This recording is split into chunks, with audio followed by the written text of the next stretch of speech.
Je vais maintenant laisser la parole à Patrick Bléton, président d'Otis Europe, Moyen-Orient et Afrique, qui va accueillir pour nous Bruno Le Maire, ministre de l'économie et des finances, qui va conclure cette journée des États de la France.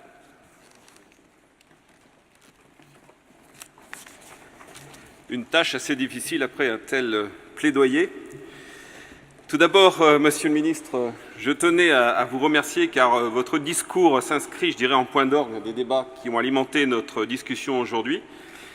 Notre ambition de faire de la France le campus du monde, en valorisant nos talents, en sachant les retenir, et de continuer à alimenter ce génie français qui a longtemps permis à la France d'être un pays qui inspire et rayonne dans le monde.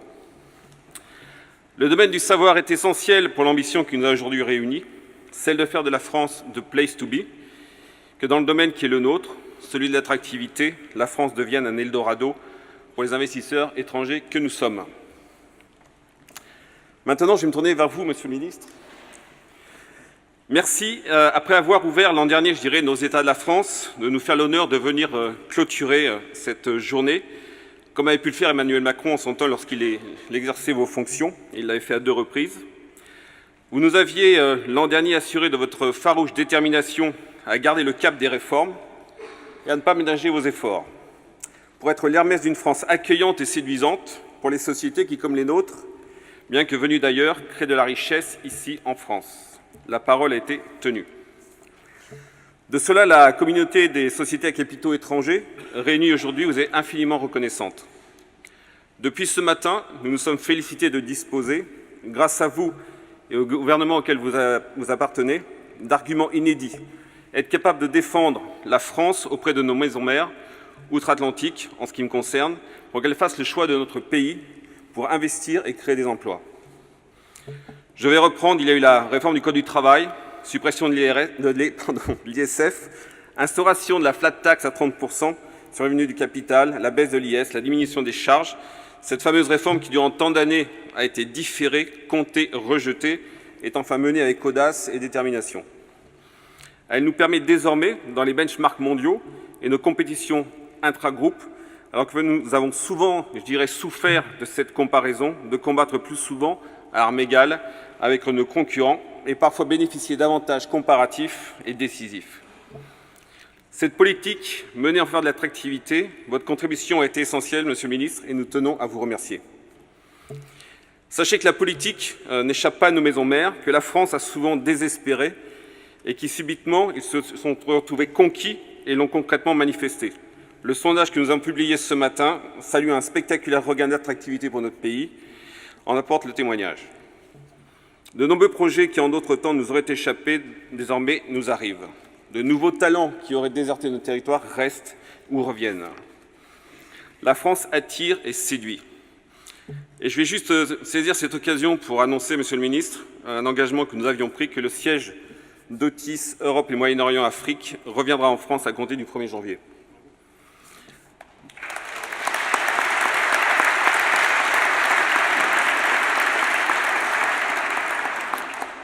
Dans le message qu'il nous avait adressé l'an dernier le Président de la République, il nous avait déclaré « Vous pouvez compter sur moi, je compte sur vous ». De votre côté, vous avez réalisé ce que l'on appelle dans notre jargon le « walk the talk » et nous avons essayé de reprendre cette expression qui est chère du Président de la République « Nous, nous délivrons ». Ce matin, les signataires du manifeste de la France ont annoncé avoir apporté ou s'apprêter à le faire plus de 3 milliards d'investissements.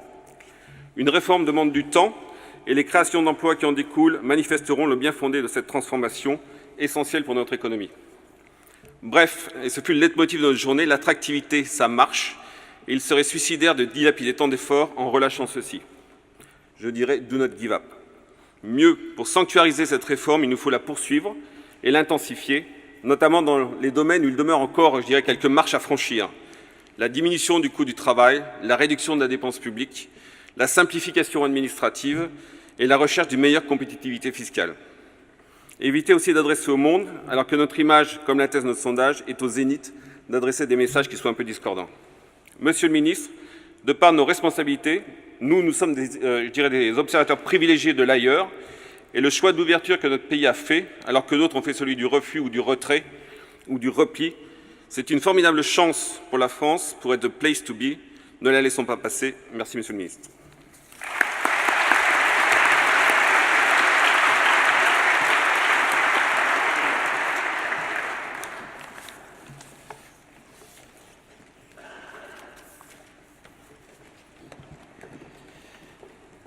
Monsieur le recteur de l'université de la Sorbonne, chers amis, Monsieur le président d'Otis, cher Patrick Bléton, merci pour cette belle et excellente nouvelle et merci surtout pour les sondages que, je crois, vous avez longuement commentés dans la journée.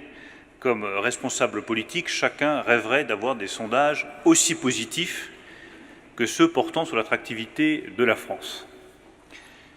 Je suis particulièrement heureux de m'exprimer ici à la Sorbonne.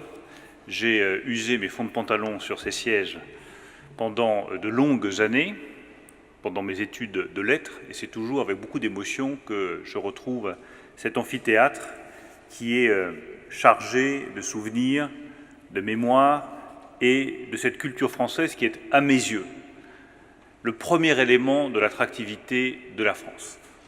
Je vais évidemment vous parler économie, finances publiques, je vais vous parler investissement, je vais vous parler innovation, mais croyez-moi, la première chose qui attire des étrangers en France, c'est notre culture, c'est notre imagination, c'est ce génie français auquel je crois. Alors on nous taxe toujours d'arrogance quand on parle de génie français, mais moi je persiste et je signe, il y a un génie français. Et c'est cela qui attire d'abord les investisseurs étrangers. Car toutes les décisions les plus rationnelles, à un moment donné, se prennent sur une petite étincelle qui fait la différence. Et ce qui fait la différence en France, c'est ce génie français de la culture, de la mémoire, de l'histoire, cette capacité à garder une vision universelle qui fait la force de la France. Et dans des temps où on sent bien que beaucoup de Français sont tentés par le repli sur soi, le recroquevillement, l'inquiétude, où beaucoup de Français s'interrogent sur ce que nous sommes, nous, Français. Je persiste et je signe, la culture est la première et la vraie réponse au désarroi des Français. Encore faut-il qu'elle touche le maximum de Français, que le maximum de Français y ait accès, mais c'est cela qui rendra notre pays attractif et c'est cela qui rendra chaque Français sûr de lui et confiant dans son avenir. Les chiffres, vous les avez donnés, ils sont spectaculaires. Le redressement français est spectaculaire. Aujourd'hui, le nombre de projets d'investissement étrangers en France a bondi de plus de 50% au cours de l'année dernière. 320 projets industriels ont été réalisés et ils ont créé plus de 10 000 emplois. Et nous sommes loin devant la Grande-Bretagne, loin devant l'Allemagne. Dans ce domaine-là, nous sommes désormais le pays le plus attractif en Europe. Bien pour une nation qui s'est posé tellement de questions sur ce qu'elle était, ce qu'elle pouvait devenir, quelle était sa place dans la mondialisation, c'est une chance exceptionnelle. Et ce n'est pas des mots, ce ne sont pas simplement des paroles en l'air, ce sont des réalités que, comme ministre de l'économie, je touche du doigt. Et je sens dans chacun de mes déplacements. J'étais il y a quelques semaines à Arras, où General Mills vient d'annoncer 18 millions d'euros d'investissement dans son usine qui fait les fameuses glaces Häagen-Dazs. 18 millions d'euros d'investissement, c'est des emplois en plus, c'est de l'activité, c'est de la richesse pour le territoire d'Arras et pour le Nord, c'est une nouvelle formidable pour tous les habitants de la région. J'ai accompagné également le président de la République à Maubeuge, où Renault a décidé d'investir 1,5 milliard d'euros dans son usine. Et les dirigeants de Renault nous le disaient de manière très claire, le choix n'a pas été fait pour faire plaisir aux uns ou aux autres. Le choix de Maubeuge a été fait parce que Maubeuge est le site industriel le plus performant de tout le groupe Renault-Nissan. N'ayons pas la fierté honteuse. Soyons fiers de ce que nous sommes capables de réaliser et soyons fiers de ce retournement spectaculaire de l'attractivité de la France. Je le vois aussi dans le domaine de la banque et de la finance. Et regardez comme les choses vont vite. Je me souviens d'un ancien président de la République qui avait dit « Notre ennemi, c'est la finance », faisant fuir immédiatement tous les investisseurs, tous les financiers, toutes les grandes banques et les emplois qui vont avec, et le financement de notre économie qui va avec. Parce qu'il faut franchement ne pas avoir une grande connaissance de ce qu'est l'économie actuelle pour penser qu'on peut développer des usines sans avoir le capital pour le faire. Quand je me bats pour que Ascoval, le grand site sidérurgique, se maintienne à Saint-Saulve dans le Nord, c'est quoi le premier problème sur lequel je bute? C'est le capital nécessaire. C'est les 165 à 180 millions d'euros d'investissement qu'il faut trouver. Faites fuir les financiers, vous ferez fuir l'industrie. L'un ne va pas sans l'autre, et c'est sans doute parce que nous avons rendu notre pays attractif à tous les secteurs de l'économie que nous voyons ce redressement aujourd'hui. Alors ce redressement, il ne tombe pas du ciel. Il vient de décisions difficiles et courageuses qui ont été prises par le gouvernement, par le président de la République et par cette majorité. Première décision qui a été prise, c'est les décisions fiscales. Dieu sait qu'elles ont fait couler de l'encre, et pas de l'encre sympathique, si je peux me permettre. Plutôt de l'encre antipathique et acerbe. Cadeau aux riches, suppression de l'ISF, prélèvement forfaitaire unique, argent dilapidé, baisse de l'impôt sur les sociétés, cadeau fait aux entreprises, cette espèce d'expression qui revient sans cesse dans la bouche des opposants, le cadeau aux entreprises. Il faudrait faire preuve d'un peu plus d'imagination verbale plutôt que de répéter sans cesse cadeau aux entreprises, là où nous voulons simplement avoir des entreprises qui soient performantes, compétitives et profitables. Ayons le courage de dire que oui, il nous faut des entreprises profitables et que la fiscalité du capital que nous avons mise en place, elle est là pour rendre nos entreprises plus profitables. Parce que si nous sortons d'un long hiver économique, c'est parce que nous rétablissons la compétitivité de nos entreprises. Une entreprise qui n'est pas compétitive, qu'est-ce qu'il se passe? C'est très simple. Elle n'a pas assez d'argent pour l'investissement, pas assez d'argent pour l'innovation. Donc elle sort des produits qui sont pas mauvais, mais pas excellents non plus. Ils sont tout simplement médiocres. Et la médiocrité, dans la mondialisation, c'est le pire des positionnements économiques. Nos entreprises, depuis des années et des années, n'étant pas assez profitables, ne dégageant pas assez de marge de manœuvre, ont renoncé à investir et à innover. Alors elles ont continué à vivre, bien entendu, mais elles ont perdu des parts de marché, elles ont perdu de la puissance économique, elles ont détruit des emplois. Et on a assisté à une saignée industrielle dans notre pays qui a provoqué la situation politique dans laquelle nous sommes aujourd'hui, la montée des extrêmes et la montée du radicalisme politique. La situation politique où nous sommes aujourd'hui, elle est la conséquence de choix économiques désastreux et lâches, où nous n'avons pas eu le courage de dire aux Français que l'industrie suppose du capital et que le capital suppose une fiscalité adaptée. Et c'est allé à une vitesse stupéfiante. Et ça se lit sur un indicateur, le commerce extérieur français. 1995, 5 milliards d'euros d'excédent sur la balance commerciale extérieure française. 2000, 0. 2005, moins 30 milliards. Et depuis, on navigue, bon an, mal an, entre 60 et 70 milliards d'euros de déficit commercial extérieur, parce que nos entreprises, n'étant pas suffisamment compétitives, ont perdu des parts de marché à l'étranger et détruit des emplois sur nos territoires. Je vais vous parler comme élu local, élu du département de l'Eure, qui a vu des usines fermées, qui a vu monter le Front National dans la vallée de l'Andelle. Et vous pouvez suivre la courbe de progression du Front National dans la vallée de l'Andelle au fur et à mesure qu'on désindustrialise cette vallée et qu'on est incapable de rétablir la compétitivité de nos entreprises. Les choix économiques ont toujours des conséquences politiques, des conséquences retardées, mais des conséquences d'autant plus graves. Et ce n'est pas simplement des emplois qui ont été détruits, ce n'est pas simplement des usines qui ont fermé 100 par an, 1 million d'emplois détruits dans le secteur industriel depuis 10 ans. C'est une culture qui disparaît. C'est une identité qui est affaiblie. Quand vous allez à Forbach et que vous voyez ces maisons industrielles, que vous discutez avec des ouvriers qui sont à la retraite, qu'est-ce qu'ils vous disent? Ils vous disent que c'est leur culture qui part. C'est la stabilité de leur famille, c'est leur implantation locale, c'est la perspective d'avoir une vie qui s'améliore, la capacité à devenir propriétaire, la possibilité pour leurs enfants de grandir. de nourrir leur famille, de leur offrir une vie décente. C'est tout ça qui disparaît. Donc ne vous étonnez pas de la situation politique où nous sommes aujourd'hui.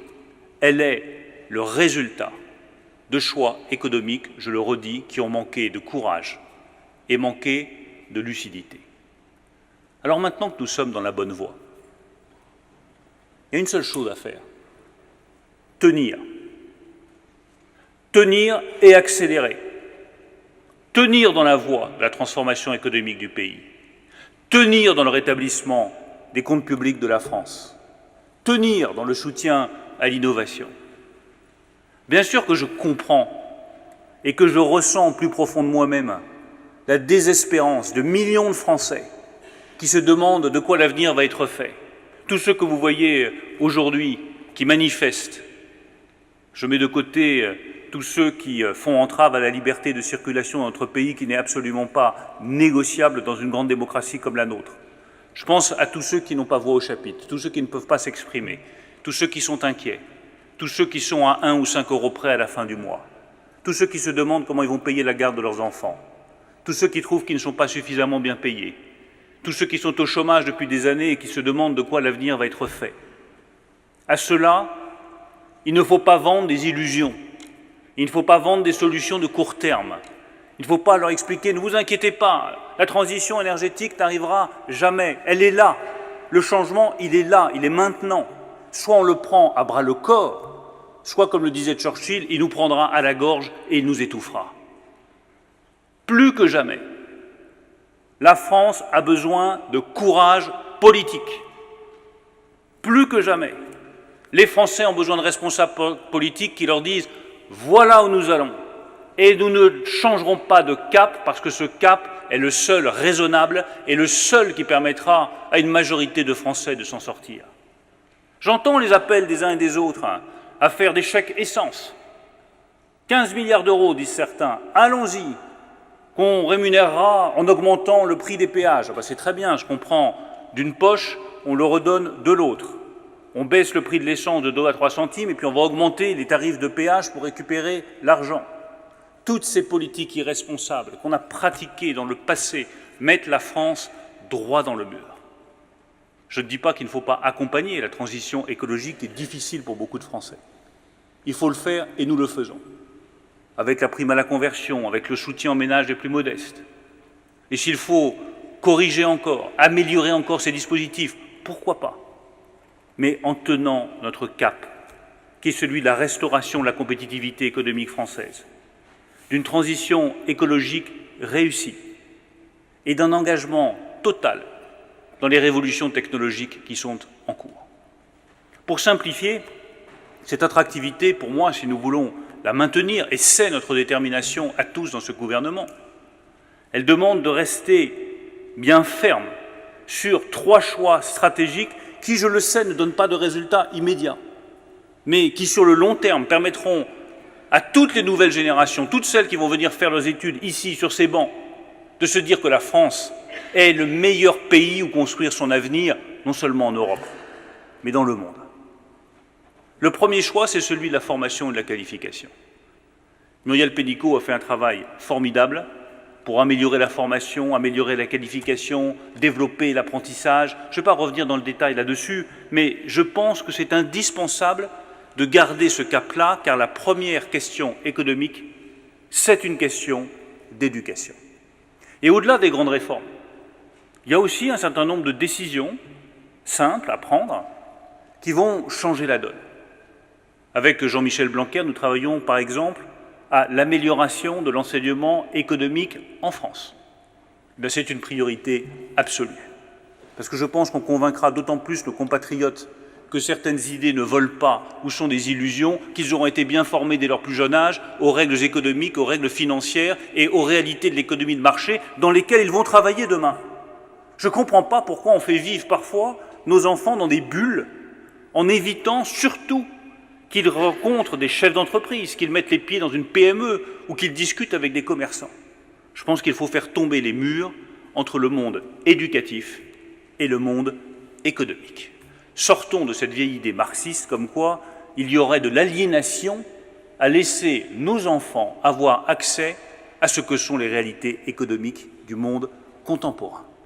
Nos enfants ont droit à une formation économique de qualité à l'école, au collège, au lycée, pour qu'ils comprennent ce que sont les réalités économiques mondiales.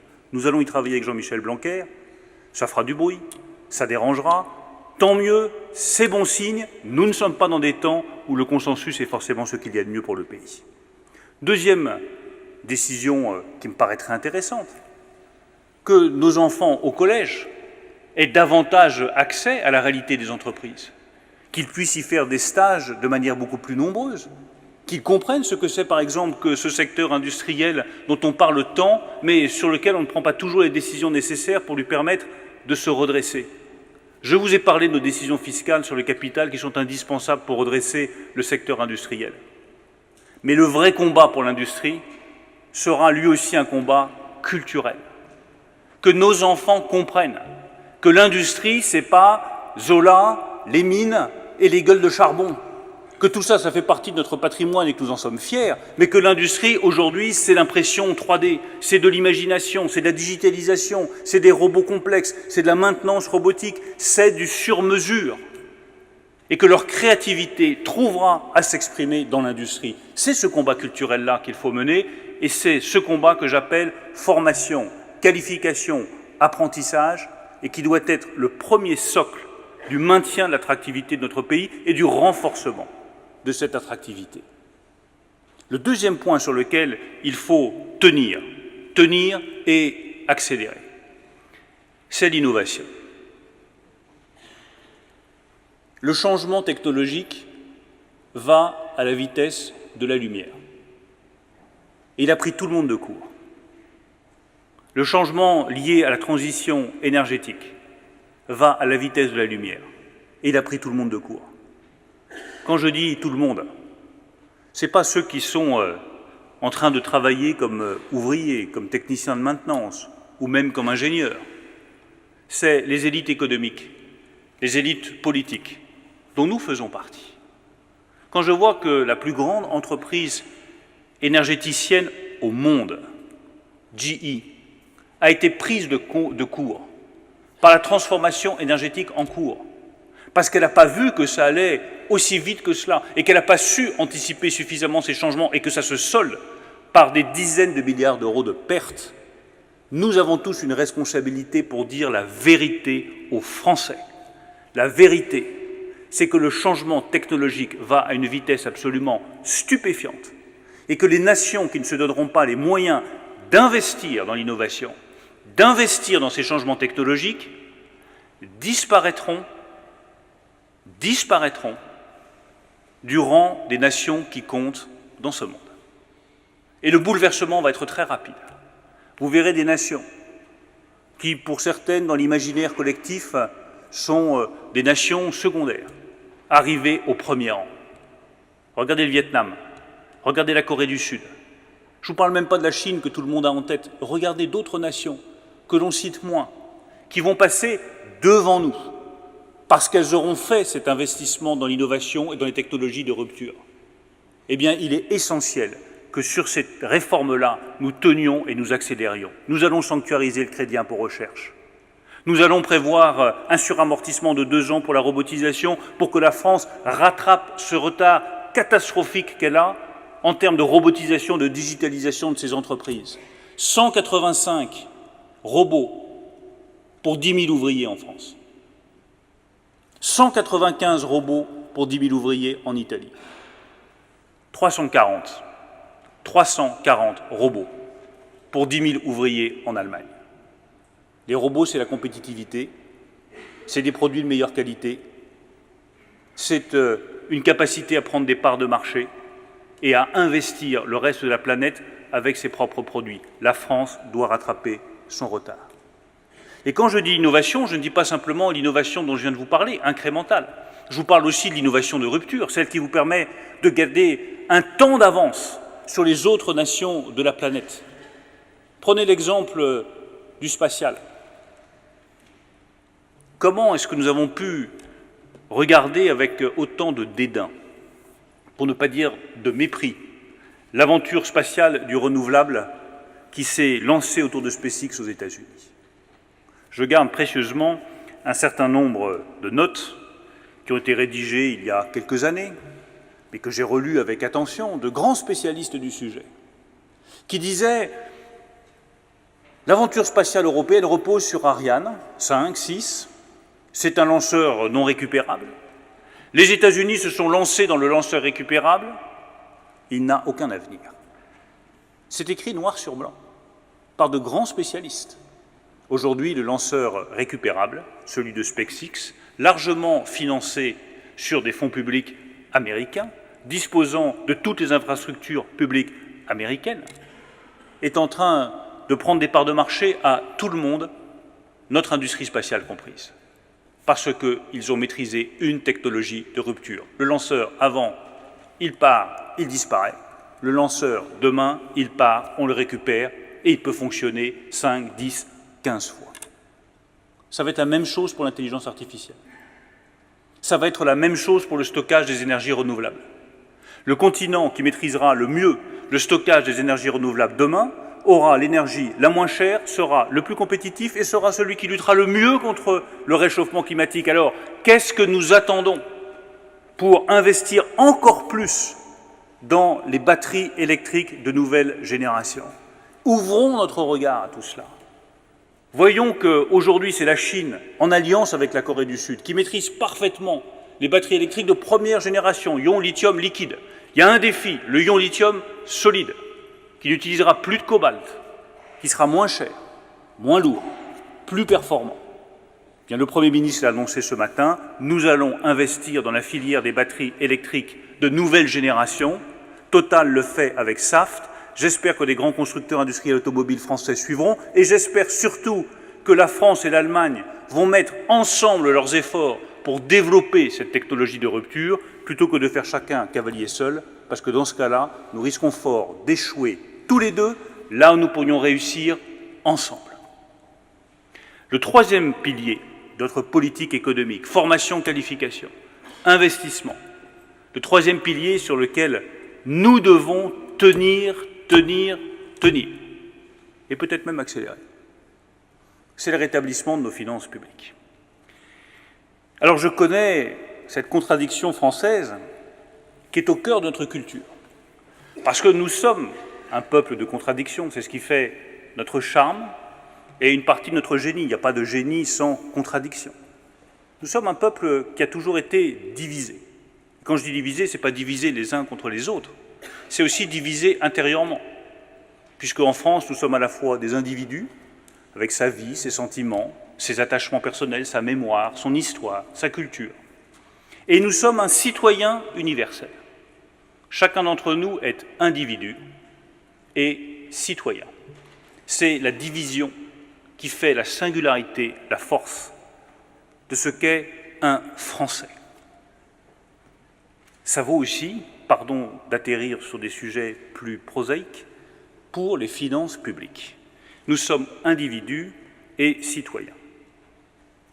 Le citoyen dit « réduisez la dépense publique, rétablissez les finances publiques, débarrassez-nous de cette dette qui est un poison pour l'économie française. » Mais l'individu dit « j'aimerais bien avoir plus de subventions pour l'école de mon fils. » Et les mêmes qui vous disent qu'il faut réduire la dépense publique, en règle générale, ne la votent pas quand on leur fait des propositions.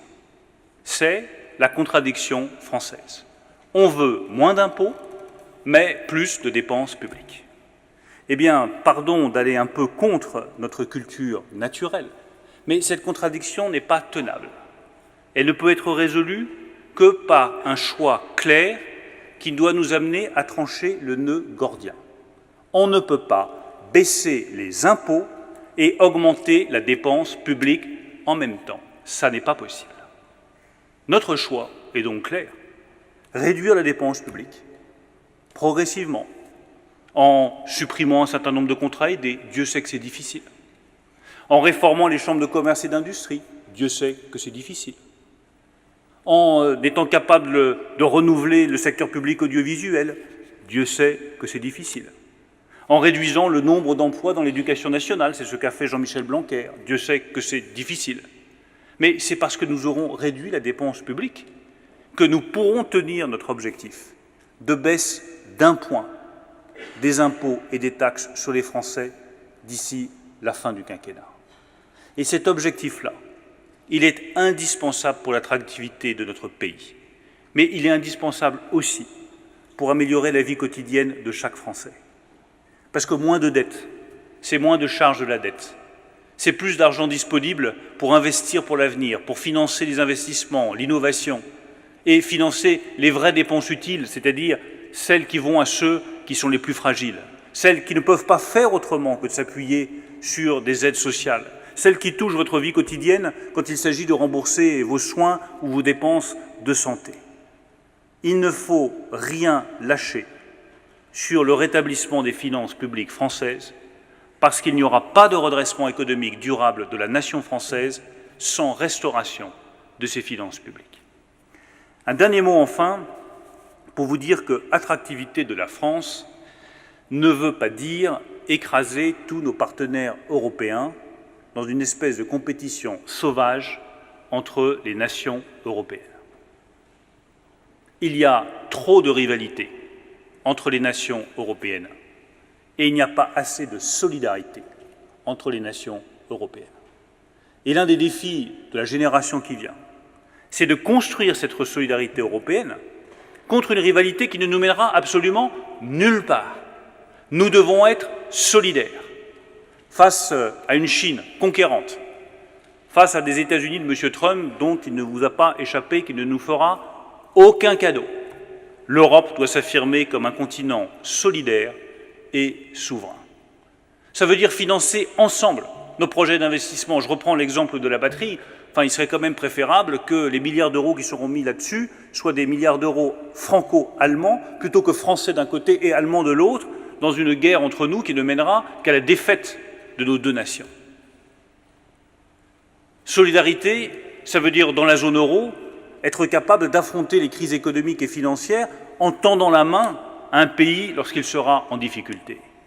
Solidarité, ça veut dire être capable d'imposer nos vues sur ce qu'est une fiscalité internationale juste.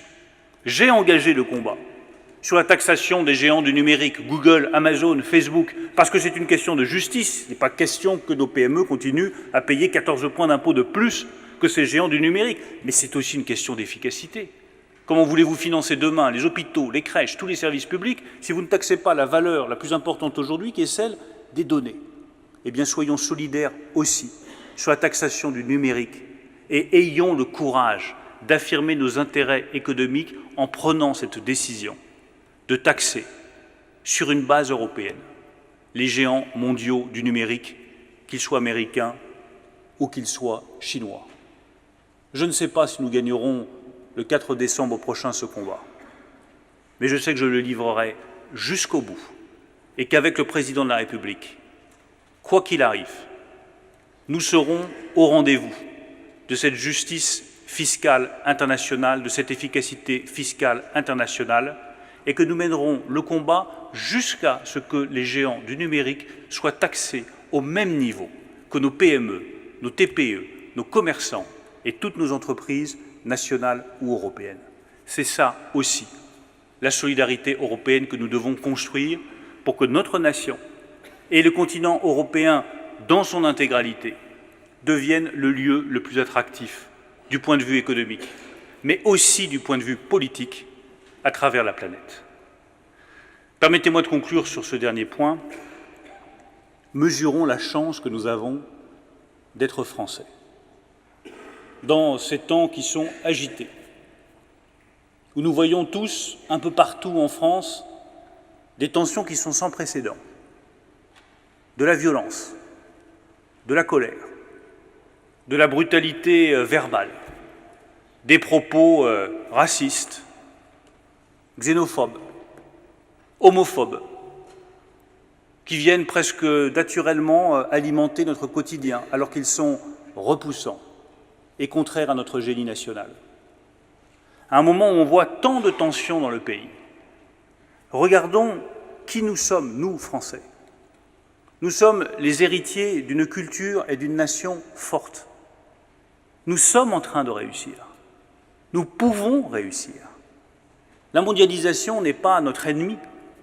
Nous pouvons réussir dans la mondialisation avec nos valeurs, en défendant nos intérêts économiques, en affirmant haut et fort ce que nous sommes. Le plus grand défi, simplement, c'est de faire en sorte que cette attractivité de la France, elle ne bénéficie pas à une partie des Français, mais à tous les Français. Qu'elle ne bénéficie pas à une partie des territoires, les grandes métropoles, les grandes villes, mais à tous les territoires, les villes moyennes, les villes rurales, les cantons les plus reculés, que tout le monde puisse bénéficier de cette attractivité retrouvée de la France. Je vous le dis dans cet amphithéâtre chargé d'histoire, nous sommes une grande nation, nous sommes un grand peuple, et l'attractivité retrouvée de notre pays montre que l'histoire n'est jamais jouée d'avance. Si nous sommes capables de tenir sur ce que nous voulons et tenir sur ce que nous sommes, nous serons demain la nation la plus attractive de tout le continent européen. Je vous remercie.